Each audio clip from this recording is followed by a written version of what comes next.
What's up, guys? It's your guy Nerdy here. Welcome back to the channel. This is a video over Bad Boys 1. I'm going to run through the whole series, okay? Check this out. This is your first time to the channel. Keep coming back, right? We got content on reviews. We got podcasts. We got snack time. We got all kinds of stuff going on over here at Nerdy's Umbrella. And if you want to help the channel grow, continue to grow, go pick up one of these lovely inspired Bad Bears t-shirts for the movie that's coming out on June 7th. Not a promo, but hey, I love the movie Bad Boys, and this is where we're going to start. So here we go, guys. What I'm going to do is I'm going to start off with a couple fun facts about the movie, and I'm going to kind of throw a couple of them out there throughout the review, right? We'll name these reviews later at a later date and time, right? But this is a buddy cop movie that sits near and dear to my heart. Okay. It's so the first fun fact I just want to let you guys know. The first fun fact about this movie is that it was intended for Dana Carvey and John Lovitz. If you don't know who John Lovitz is, he's from SNL, Rat Race, Higher, where he was Mr. Clark. Okay, the one where he had the baseball through the hot top. That was him. Okay, cool. And then Dana Carvey, another SNL alumni, but also too Master of Disguise. What is wrong? I'm not turtle enough for the Turtle Club. Turtle. All right. So first fun fact, that's what it is. But Bad Boys 1, the movie came out in 1995. Okay, 1995. Not only did it come out in 1995, but Michael Bay. If you guys don't know who Michael Bay is, you know, it was directed by him. Michael Bay, the guy who brought you Transformers and all of these nice little low panoramic shots where the light is in your eye and make it look so epic. Like, yeah, that guy. He directed this movie. It was, lack of better words, it was a crapper show from the get. It started out as a crapper show, okay? Thank God they brought in some new writers. Thank God they switched up the cast. At one point in time, Arsenio Hall was almost casted for the role of Mike Larry. I can't see it. You can't see it. Nobody wanted that version, but I'm glad. We got the version that we have. And in my opinion alone, this is the changing of the buddy cop movies in the way that they are looked at. No shame to Lethal Weapon, no shame to Beverly Hills Cop, no shame to another 48 hours. No shame to those. But Bad Boys, for me, coming up, this is what it starts, right? So let's get right into it and jump right into the movie. So basically, great things coming from these characters right off the back, right? The way that it starts, they're in the car. And of course, we're going to get a cinematic movie time of them having jokes about being in the car, about driving, just the way that they introduce the characters to you right off back, how the partners dynamic is, right? And of course, they don't waste no time. They get right to it. Of course, they're going to try to get robbed. And of course, it's a lovely lady walking across them and catching Mike Lowry to tell his personality. He's the ladies' man. He's the guy. He's the single guy. I got my trust fund and all of that. I'm looking good. I'm feeling good. I'm smelling good. All the above. I gotta always overcompensate with the ladies and just style and fashion. And then you have Marcus Brunette, who is literally a family man, 3 kids, wife, and you can tell just no coof, no class. He's just an everyday regular man. I got my burger and my fries. I don't care about a $150,000 car. I'm just cool. I got my station wagon. Let's go. But in this instance, right, their banter, their opening banter, you're like, okay, this is a little different. It's a little different, but I love it, right?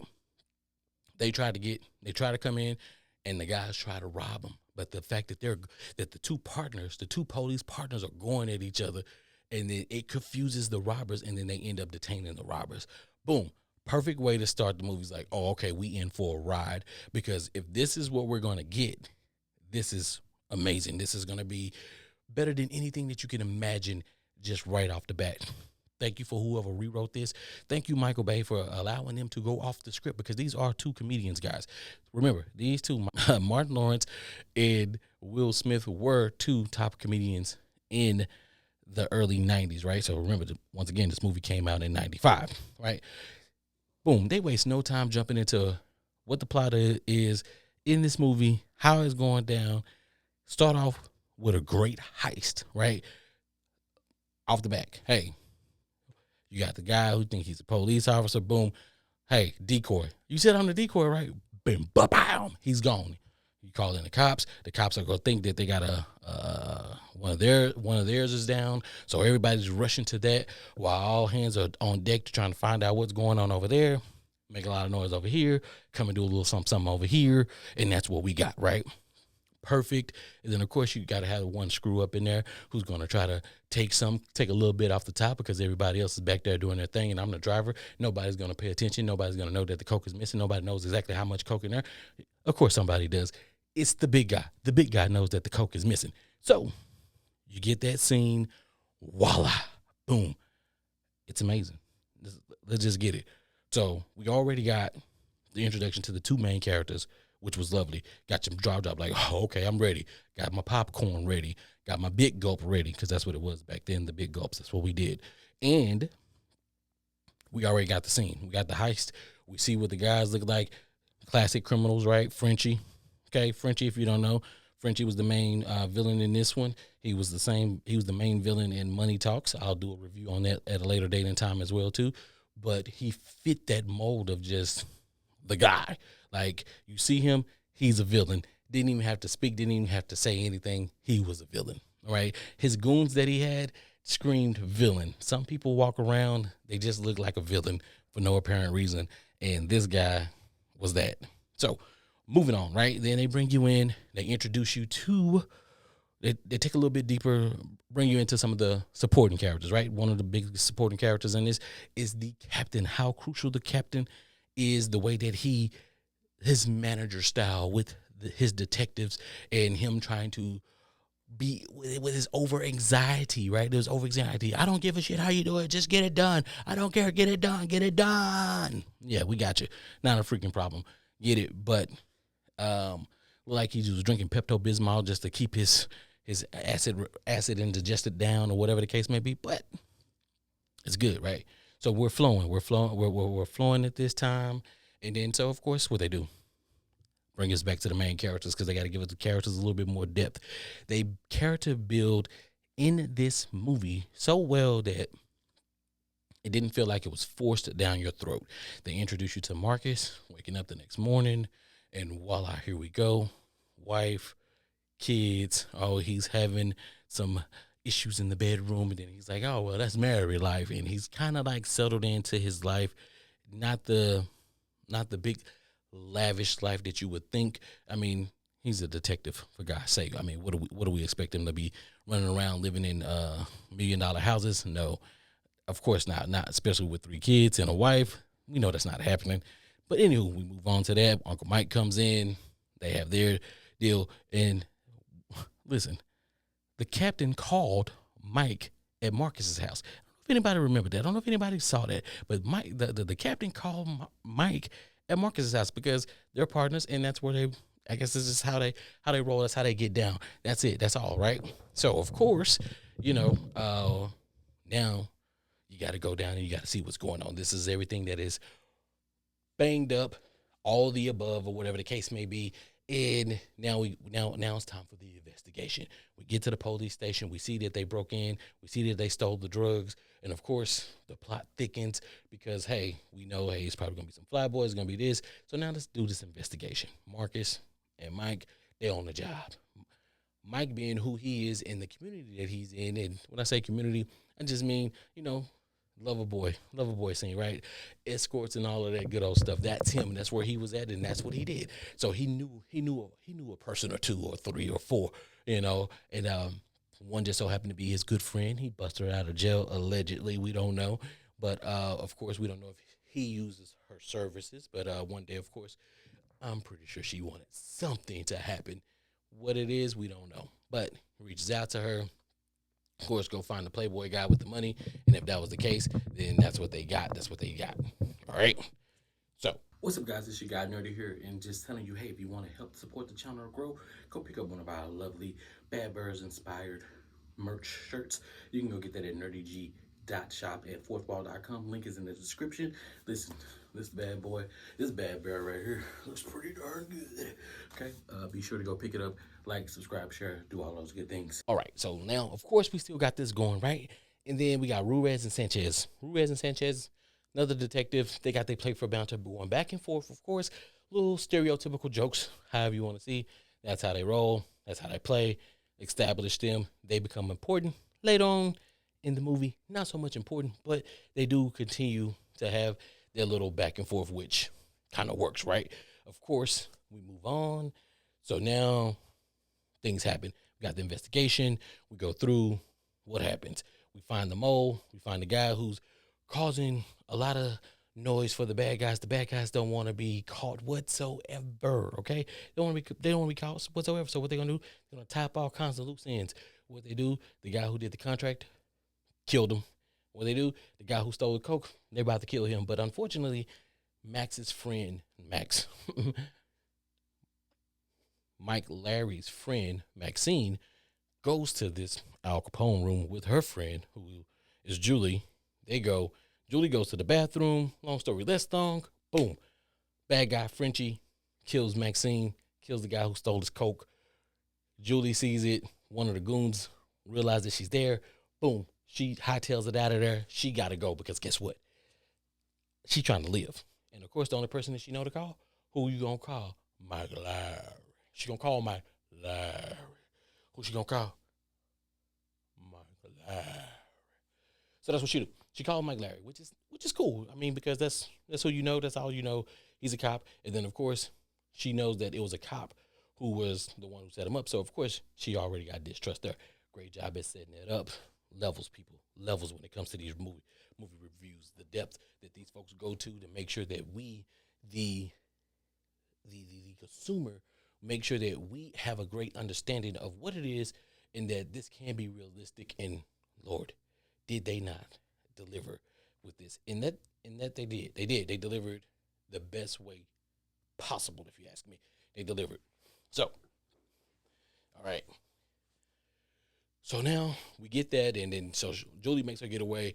But Marcus, once Marcus and Mike shows up to the scene and they realize that Maxine was there, she's dead. Of course, Mike goes do this vigilante thing. I'm solo. He's hurt. He's his layers. He's hurt. Oh my God, that's my friend. I put her in this position. Of course, he's gonna be hurt. He goes off by himself. He gets knocked out. Marcus is trying to get home to his wife. He's trying to fix that, trying to get that intimacy going on in the bedroom. But Julie calls. Mike's out. He's not answering his phone. Marcus has to become Mike. Mike don't know this, but Marcus got to be Mike. Marcus, not for it, right? Great play for Bouncer. Boom. Long story less long. We got to keep it pushing, guys. Listen, he goes, gets Julie. While he's there, has to convince her that he's Mike, and she's still not buying it, if you ask me. Then the bad guys show up, and then, of course, when the bad guys show up and blow a hole through your front door, then, yeah, if this guy says he's Mike, I'm going with him. Case closed. Nothing else. I'm gone. Just like that. So he goes to Mike's house because, of course, a married man can't bring another woman home, okay? Especially if we think she's a prostitute, we can't bring her to the house.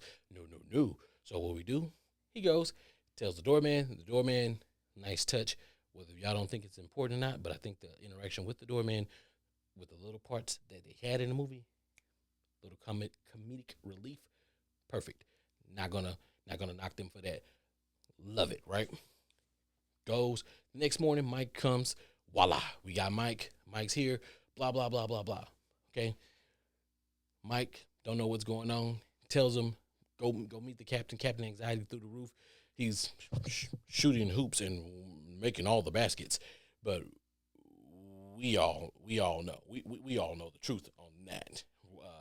Not saying that the man can't shoot hoops, but let's just say we never saw him make a shot on camera. Not one. But anywho, that's when Mike learns that Marcus has to be him. He has to be him. He has to go kick it with the kids. Whole dynamic, switch it up. Comedy genius through that all. Still keeping it with full action. So if you were here for the action, best believe they delivered on the action. That I can't tell you. They delivered on action. When it comes to the comedic relief, it was sprinkled throughout just the right amount. It was just like sprinkled out throughout the right way. So something that you can't, in my opinion, something that you can't knock or take away because it was just that it was just that good. It was good. It was 95, ladies and gentlemen. It was 95, and this is what we were getting. And this is, to me, in my opinion, this movie is like the Kickstarter of the new buddy movies because it's raunchy. It's a cuss scene. Even though, fun fact, right? Fun fact moment. Uh, Michael Bay showed his mother a final cut of the movie. She told him that it was a little potty mouth. You know, you need to clean it up. It was a little too much cursing in there. So go put some soap in those fellas' mouth and clean it up. And of course, that's what Bay did. Let's move on, right? So of course, we got this whole establishment with the dynamics of Marcus being Mike, Mike being Marcus, trying to live the life. The comedy with that back and forth, that was amazing. Then the way that the movie progressed, it didn't seem like there was any slow parts in this movie whatsoever. Once you get to the club scene, you know we're in that home stretch, right? So once we get to the club scene, action and comedy. It's an action comedy. They gave you comedy and action. They gave you action with your. They gave you action with your comedy. Comedy with your action. Would you like a bowl of comedy with your action, or would you like a sprinkle of action? No, it was a perfect mix blend. The whole bathroom scene, and then Mike over there without a care in the world, just watching the lady and her feet just go back and forth. Genius, genius. Because of course, you're in a loud club. Who's gonna hear this? And then the fact is, I mean, okay, hey, we're sitting at the top. The chances of me spotting somebody out in the club, oh, that's the guy. That's the guy from the other night. Okay, give or take. That's a nitpick. That's a nitpick if you want me to nitpick, but I'm not gonna nitpick. So move on. That whole ordeal, okay, you had the officers have a fight. They recognize the girl. The girl has a gun. She's trying to shoot them. That didn't happen. Boom. All hell ensues. They get out. They get the truck full of ether. They go down a highway that has no more road, and they had to do what they had to do. It works. It was exciting. Helicopters, ether, explosions, cussing, high intense, just a bunch of uncertainty all at one time that just worked perfectly. Like this is setting you up. Like you're still on this roller coaster ride. You don't feel like this is a down moment. You're in it. Okay. Even when they got sappy at the end of that scene where she was like, "No, he worried about the drugs. No, he's worried about Maxine." Even that little piece, that was perfect. That was perfect. Okay. It wasn't like I say, it didn't drag. It didn't make you think, right? What's the next scene? Boom. We know what's going on. We know what we got to do. Hey, what happens? The best kind of chase scene that you can ask for that's coming next. This is where everything is coming to a pop. The kids see Marcus is on TV in the morning. They tell their mom. Their mom said he wish he was in Cleveland. He's not in Cleveland. She goes over to Mike's place. Mike's there. Julie's there. They get halfway naked, and then oh yeah, fun fact moment. Also, too. Here we go. Drop this fun fact. Fun fact. Back in the '90s, it was a thing for guys to walk around the action heroes with the least amount of clothing on. Will Smith wasn't into that, right? So of course they had to do some compromise. So in this iconic run slow motion action scene, if you notice, he does his compromise is I wear a button down shirt, no undershirt on underneath, but the shirt stays on, and I'll unbutton my shirt. Ladies, he compromised. He gave you a little something, not a lot of something, but he gave you something. Enjoy. So, but that scene, the hey, everything's coming to a head. We all these lies, all of this is just the mishandling of everything up to this point. Bad guys end up getting Julie, but we gotta chase him down. We gotta try to stop him. Perfect, pure genius on what it is that they did. When you look at it, it is just one of those things where you go, wow, wow, wow, wow, wow, wow. Epic, epic chase scene. If you know another better chase scene, and I'm not talking about those Fast and Furious chase scenes, those are those are over the top class. But if you just think another buddy cop movie and there's a good chase scene in it. Drop it down in the comment section because I need to know. But this one stands out for me. It's big. It's top. But I will rank it. Put some in there. I'll take a look at them. I'll rank them. Keep it pushing, right? So after that scene, right, we're in a home stretch. Now, in this home stretch, listen, the studios was like, look here, babe, you're over budget, buddy. So he says, okay, I want this scene. This scene is going to make the movie. This scene is going to wrap it and bring it home. So that last helicopter, the hangar with them in the helicopter and all of that, and them in that last chase, it cost $25,000 to shoot that. Guess who paid it? Michael Bay, straight out of his pocket, because he like, hey, this is gonna make it, and it did. It did, ladies and gentlemen. When you look at it and you go back, you forgot your boarding pass. You got the car jokes that come back, wrap around. Listen, I love a good foreshadowing joke that just keeps coming back around and keeps giving. You left a gunfight to go get the car, and then he's saying your driving has improved. Like all of those little nuances, things that have been building throughout the entire movie. You still bring them back. Have that comedy, have that seriousness, have the action, and then that car race. This car is gonna be the him or you. It's gonna be the him or you. It's gonna be, and boom, bam, we got it. Classic. Frenchie, we thought we was gonna get the whole little, hey, we're gonna put him behind bars, blah blah blah. Nah, dude wanted to die. He asked for death. He asked for violence. Voila, Bad Boys won.